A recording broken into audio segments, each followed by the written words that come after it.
Assalamualaikum warahmatullahi wabarakatuh.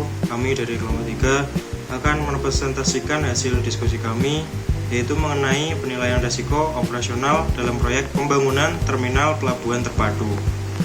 Sebelum itu, izinkan saya memperkenalkan anggota kelompok. Yang pertama yaitu Putri Dina Aulia, NRP 28, Karol Alfandi, NRP 38, Karol Ardiansyah, NRP 39, Christian Simanjuta, NRP 40, Muhammad Bahrul, NRP 45, dan Laili Aprilia, NRP 48. Sebelum lanjut ke topik studi kasus, yang pertama yaitu latar belakang. Proyek pembangunan terminal pelabuhan terpadu di Kota Maritim dirancang untuk meningkatkan kapasitas logistik dan daya saing perdagangan laut. Namun, proyek ini memiliki banyak risiko, mulai dari keterlambatan konstruksi, konflik dengan masyarakat lokal, risiko lingkungan, hingga kesalahan desain teknis. Oleh karena itu, dilakukan penilaian risiko menggunakan kombinasi pendekatan kualitatif dan kuantitatif.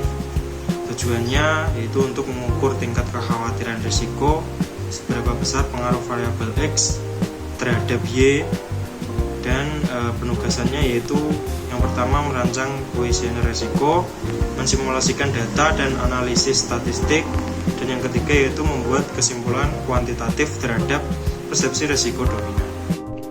Data dalam penelitian ini diperoleh melalui wawancara secara langsung terhadap 46 orang pekerja proyek. Berdasarkan hasil pengumpulan data, mayoritas responden berada dalam kategori usia dewasa awal, yakni sebanyak 33 orang, yang menunjukkan bahwa sebagian besar pekerja berada pada rentang usia yang produktif. Selain itu, sebanyak 33 responden juga memiliki masa kerja yang tergolong lama, yang dapat menggambarkan tingkat pengalaman kerja yang cukup tinggi di lingkungan tersebut.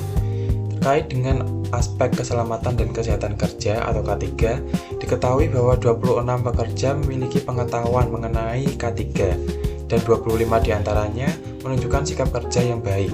Meskipun begitu, masih terdapat 29 responden yang belum pernah mengikuti pelatihan K3 sama sekali, yang menjadi catatan penting dalam upaya peningkatan pemahaman dan penerapan K3 di lapangan. Menariknya, sebagian besar pekerja, yaitu sebanyak 38 orang, menunjukkan tingkat kelelahan yang rendah, yang bisa menjadi indikasi bahwa beban kerja masih berada pada batas wajar atau terdapat manajemen kerja yang cukup baik. Temuan ini memberikan gambaran umum mengenai latar belakang dan kesiapan pekerja dalam kaitannya dengan pelaksanaan K3 di lingkungan kerja mereka. Selanjutnya yaitu pengaruh variabel X1, X2, X3, X4, dan X5 dan juga X6 terhadap variabel Y, yaitu pekerja proyek.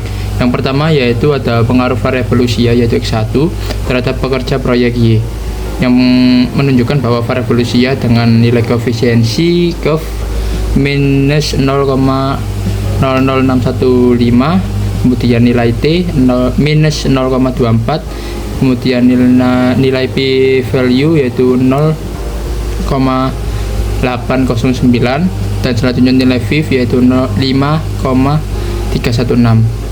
Hal ini menunjukkan bahwa tidak adanya pengaruh yang signifikan terhadap perilaku keselamatan, yaitu P lebih besar dari 0,05. Koefisiensi negatif yang sangat kecil juga menunjukkan bahwa peningkatan usia tidak menyebabkan perubahan yang berarti terhadap perilaku keselamatan, bahwa baik pekerja muda maupun yang sudah tua memiliki kemungkinan yang relatif sama terhadap tindakan aman ataupun tidak aman. Selanjutnya yaitu yang kedua, pengaruh variabel masa kerja, yaitu X2 terhadap pekerja proyek, yaitu variabel Y, yang dimana variabel masa kerja dari tabel uji parsial yang ada di sebelah kanan itu diperolehkan nilai koefisiensi 0,05002, kemudian nilai T 1,79, kemudian nilai P value 0,080, yang terakhir ada nilai VIV yaitu 5613 atau 5613, yang menandakan bahwa adanya hubungan positif dengan perilaku keselamatan. Artinya semakin lama masa kerja cenderung berperilaku aman meningkat. Akan tetapi karena P value lebih besar daripada 0,05, hal ini menunjukkan bahwa tidak adanya signifikan secara statistik Meskipun begitu, masa kerja yang lebih lama cenderung menurunkan frekuensi tindakan tidak aman karena bertambahnya pengalaman di tempat kerja. Kemudian yang ketiga ada pengaruh pengetahuan ketiga, yaitu variabel X3 terhadap pekerja proyek Y, yaitu variabel Y. Yang dimana variabel pengetahuan ketiga ini dengan hasil koefisiensi minus 0,02717, kemudian nilai T minus 0,71, kemudian nilai P minus P value itu 0,484, kemudian nilai VIF 9223. Koefisiensi negatif, hal ini memiliki koefisiensi negatif dan juga tidak signifikan karena statistik terhadap perilaku keselamatan, yang artinya bertambahnya pengetahuan tentang K3 tidak secara otomatis meningkatkan perilaku keselamatan para pekerja. Ini mendukung temuan dari Agiviana tahun 2015 bahwa pengetahuan tidak menjamin pekerja akan berperilaku aman. Mungkin saja pengetahuan yang tinggi namun tidak diikuti dengan kesadaran atau motivasi untuk menerapkan pengetahuan K3 tersebut. Nah, selanjutnya ini ada yang keempat ya. Yang keempat ada pengaruh variabel sikap kerja, yaitu variabel X4 terhadap pekerja proyek, yaitu variabel Y. Yang dimana variabel sikap kerja dengan hasil perhitungan koefisiensi didapatkan 0,12309, kemudian nilai T 2,93, nilai P value 0,006, nilai VIF yaitu 1300. Memiliki pengaruh positif signifikan terhadap perilaku keselamatan, yaitu nilai P lebih kurang dari 0,05. Koefisiensi positif menunjukkan bahwa semakin positif sikap kerja seseorang, maka semakin besar juga kecenderungan para pekerja untuk berperilaku aman. Ini sangat penting karena menunjukkan bahwa komitmen dan juga kesadaran pribadi memiliki peran besar dalam menciptakan budaya keselamatan di tempat kerja. Yang selanjutnya ada pengaruh variabel pelatihan K3, variabel X5 terhadap pekerja proyek, yaitu variabel Y. Yang dimana variabel pelatihan K3 ini didapatkan hasil dari uji parsial koefisiensi dengan nilai 0,1386, kemudian nilai T 0,54, kemudian nilai P value 0,593 dan juga nilai VIF 1493, yang dimana menandakan bahwa tidak memiliki pengaruh yang signifikan terhadap perilaku keselamatan pekerja. Meskipun koefisiensinya positif, namun nilai P jauh di atas 0,05. Ini menandakan bahwa pelatihan yang diberikan mungkin kurang efektif, terlalu umum, atau juga tidak diterapkan dengan baik oleh para pekerja. Penelitian dari Helianti pada tahun 2009 mengungkapkan bahwa pelatihan saja tidak cukup dalam penerapan keselamatan kerja tanpa pengawasan ataupun dukungan praktek nyata dari para pekerja. Kemudian yang terakhir yaitu pengaruh variabel kelan, yaitu variabel X6 terhadap pekerja, yaitu variabel Y, yang dimana variabel kelan dengan hasil perhitungan koefisiensi dari hasil uji parsial di atas didapatkan nilai minus 0,50030, kemudian nilai T minus 15,61, kemudian nilai P value yaitu 0,000, kemudian nilai VIF 9336. Hal ini menandakan bahwa adanya pengaruh negatif dan sangat signifikan terhadap perilaku keselamatan. Koefisiensi negatif tinggi yaitu minus 0,500 atau 0,500 menandakan bahwa semakin tinggi tingkat kelelahan para pekerja, maka perilaku keselamatan akan semakin menurun atau unsafe action meningkat. Ini merupakan faktor krusial yang harus dimitigasi oleh perusahaan melalui pengaturan jam kerja, shift kerja, dan juga waktu istirahat yang memadai. Kelelahan juga memperbesar kemungkinan tindakan tidak aman. Tingkat pengaruh dan kategori.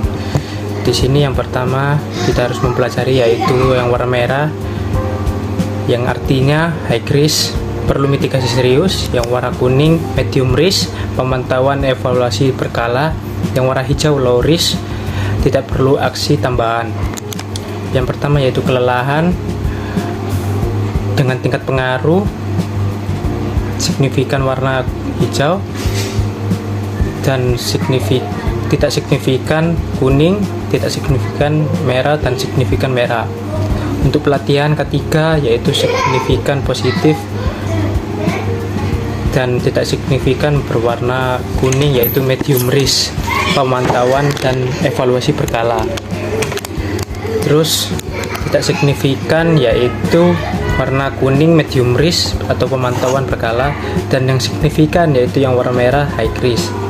Terus pengetahuan ketiga itu mendapatkan low risk untuk signifikan dan tidak signifikan. Yang tidak signifikan dan signifikan itu berwarna kuning dan merah. Untuk sikap kerja yaitu signifikan dan tidak signifikan yaitu low risk berwarna hijau. Terus yang tidak signifikan sikap kerja yaitu berwarna kuning medium risk, yang signifikan berwarna merah. Selanjutnya yaitu masa kerja. Untuk signifikan dan tidak signifikan itu mendapatkan warna low risk, dan masa kerja ini tidak signifikan dan signifikan berwarna kuning medium risk, pemantauan evaluasi berkala. Dan untuk usia yaitu signifikan tidak signifikan dan negatif, mengalami negatif dan positif berwarna hijau atau low risk. Terus untuk signifikan yaitu mendapatkan warna kuning untuk medium risk. Slide selanjutnya kesimpulan dan strategi mitigasi. Berikut adalah tabel yang berisi tentang keenam variabel risiko, kategori risikonya, serta tindakan mitigasinya. Dengan analisis tersebut dapat disimpulkan bahwa sikap kerja memiliki pengaruh positif dan signifikan terhadap perilaku keselamatan. Ini menunjukkan bahwa membentuk budaya kerja yang baik sangat penting dalam mendorong kepatuhan terhadap K3. Kelelahan adalah faktor dominan dengan pengaruh negatif yang sangat signifikan. Semakin tinggi tingkat kelelahan, semakin rendah perilaku keselamatan pekerja. Oleh karena itu, faktor ini harus menjadi fokus utama mitigasi. Selanjutnya, variabel usia, masa kerja, pengetahuan K3, dan pelatihan K3 tidak berpengaruh signifikan secara statistik, namun tetap perlu dipantau karena secara praktis masih berpotensi memengaruhi keselamatan. Selanjutnya, strategi mitigasi. Yang pertama ada mitigasi untuk kelelahan, yaitu dengan mengatur jadwal kerja dan shift yang manusiawi, lalu memberikan waktu istirahat yang cukup dan edukasi pentingnya istirahat. Selanjutnya, perkuat sikap kerja, program pelatihan mental dan motivasi, serta pemberian penghargaan kepada pekerja yang konsisten menerapkan keselamatan. Mitigasi ketiga adalah untuk pelatihan ketiga, pastikan pelatihan tidak bersifat formalitas tetapi kontekstual dan langsung aplikatif. Untuk mitigasi yang terakhir, meningkatkan pemahaman K3 dengan kampanye keselamatan yang konsisten dan pendekatan informal di lapangan. Dengan implementasi strategi ini secara terstruktur, diharapkan perilaku keselamatan kerja pada proyek pembangunan terminal pelabuhan terpadu dapat ditingkatkan secara nyata dan berkelanjutan. Kesimpulan kuantitatif terhadap persepsi risiko dominan proyek pembangunan terminal pelabuhan terpadu. Proyek terminal pelabuhan terpadu di Kota Maritim bertujuan meningkatkan kapasitas logistik dan daya saing perdagangan laut. Namun menghadapi berbagai risiko seperti keterlambatan, konflik sosial, dampak lingkungan, dan kesalahan desain. Penilaian risiko dilakukan secara kualitatif dan kuantitatif dengan melibatkan 46 responden atau pekerja. Untuk karakteristik pekerja yaitu mayoritas pekerja menunjukkan sikap kerja positif yang mendorong keselamatan, namun kelelahan menjadi faktor utama yang mengganggu. Pengetahuan K3 dan pelatihan belum sepenuhnya diterapkan, kemungkinan karena kurang motivasi atau metode pelatihan yang tidak kontekstual. Masa kerja menambah kewaspadaan namun tidak signifikan secara statistik, dan usia tidak berpengaruh terhadap perilaku keselamatan. Untuk analisis pengaruh keselamatan dan kesehatan kerja terhadap pekerja proyek. Berdasarkan hasil uji parsial, dapat disimpulkan bahwa tidak semua faktor berpengaruh signifikan terhadap perilaku pekerja proyek. Usia dan masa kerja tidak menunjukkan pengaruh yang signifikan. Pengaruh K3 dan pelatihan K3 juga belum terbukti secara statistik mempengaruhi perilaku pekerja, kemungkinan karena tidak diterapkan secara efektif. Sebaliknya, sikap kerja memiliki pengaruh paling besar dan signifikan terhadap keselamatan kerja. Kelelahan juga berpengaruh signifikan secara negatif, artinya semakin lelah pekerja, semakin tinggi resiko tindakan tidak aman. Oleh karena itu, penting untuk mendorong sikap kerja positif dan mengelola kelelahan guna meningkatkan keselamatan kerja proyek. Sekian presentasi dari kelompok 3. Terima kasih. Wassalamualaikum warahmatullahi wabarakatuh.